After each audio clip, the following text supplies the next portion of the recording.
We're talking to Reverend KWalker, and the topic is the Hands of God Recovery Ministry, an organization that Pastor Walker established, and which is making tremendous strides dealing with those individuals who are in need of recovery. Let's talk about some of those individuals, Reverend. Okay. And some of the problems that many of them face before and after this. Right.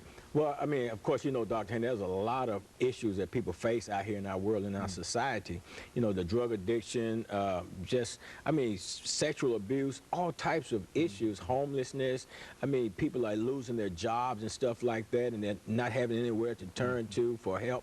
And, you know, I think it's very important that people realize and understand that not only did I found the Hands of God Recovery Ministries, but I'm also the pastor of the Hands of God Christian Church, and we're located 1701 11th Avenue North, right off of Buchanan Street.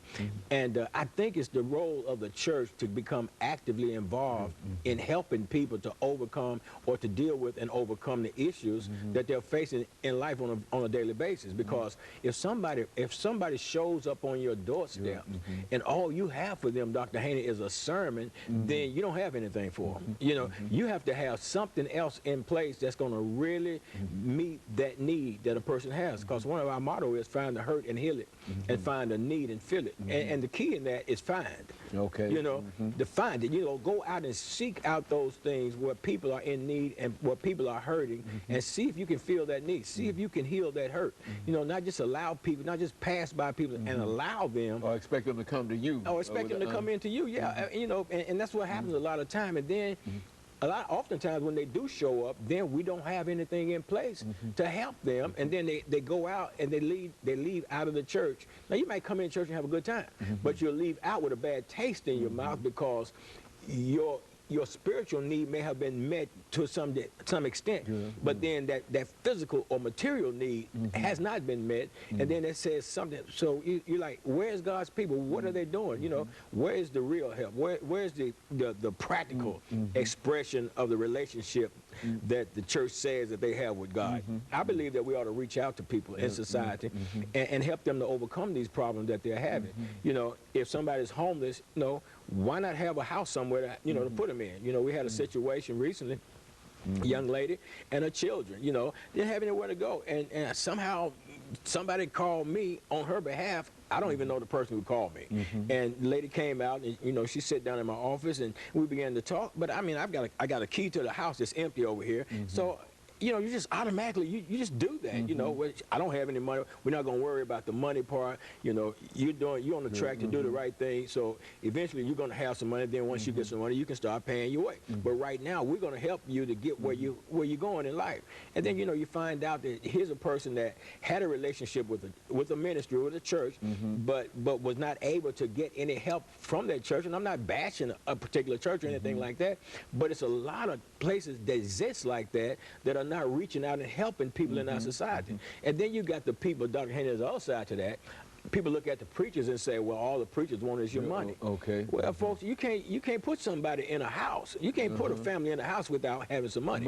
You know, and feed them, and do all that. Keep them warm or cool or whatever, and all the things that are necessary in order to make them, you got to have money, you know. And a lot of times people look at the minister riding around in their Mercedes, Cadillacs, or what have you, and then the first thing they want to think is, well, they get money, they take money from the church. Well, that's not necessarily always the truth, Dr. Henry. Because most of your ministers out here that are doing something that's really doing something in ministry, they are also business owners. They have jobs. Many of them have jobs as well. Absolutely, you know, and that's a misconception that people have. And when they come into the church, a lot of times they won't put into the church so that the church will have the resources necessary to meet the needs of the people.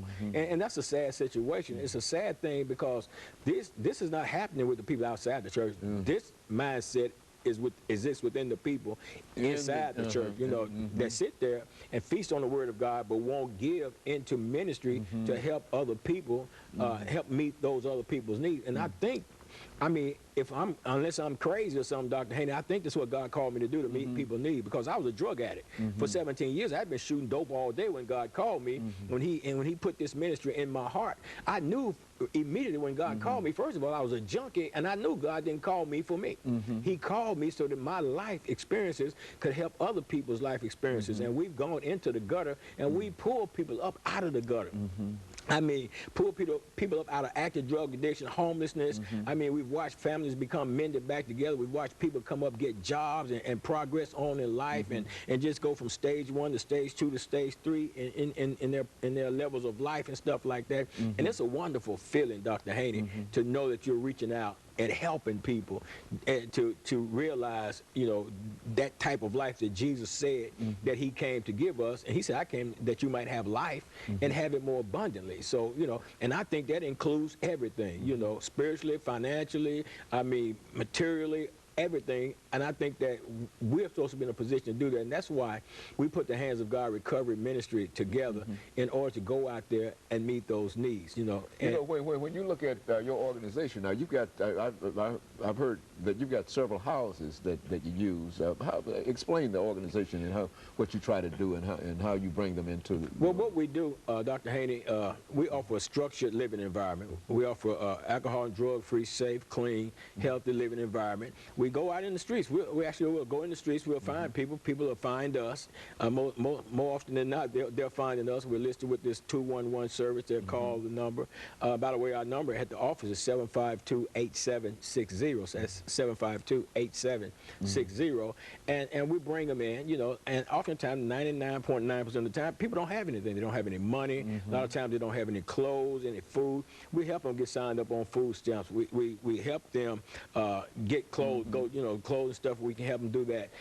And we try to help them find, you know, employment as well, you know. One of the places, you know, a lot of people say, well, I'm looking for a job. Have you ever been to the Career Center? Well, no, I haven't been down there. Well, why not? Didn't know anything about it. Yeah, that's a lot. Yeah, so that's a lot of them. Good, very good. And of course, Goodwill, they offer a training program and help people get employed and stuff like that. So we try to give them a structured living environment, but, you know, at the same time, Dr. Haney, there's another side to that as well. Everybody don't want help. Everybody shows up on your doorstep is not really wanting help. A lot of people want a handout. Okay. And that's one thing that I won't do. I will not give you a handout. I just can't do it. You know, why give you $1 when I can put you in a situation so that you can win? You know, make your own dollars. Absolutely. You know, we're trying to create a winning environment for a person, put you in a structured living environment, because most people that are out in the streets running around, they don't have that structure. So we put them in a structured environment, help them and show them how to live. And the number one thing we do, we teach them the word. Good. And of course, we're getting ready for our second commercial break, after which we'll give you an opportunity to expand upon that. All right. But essentially, that's what we want. And we'll be back with our audience following this very, very short commercial break.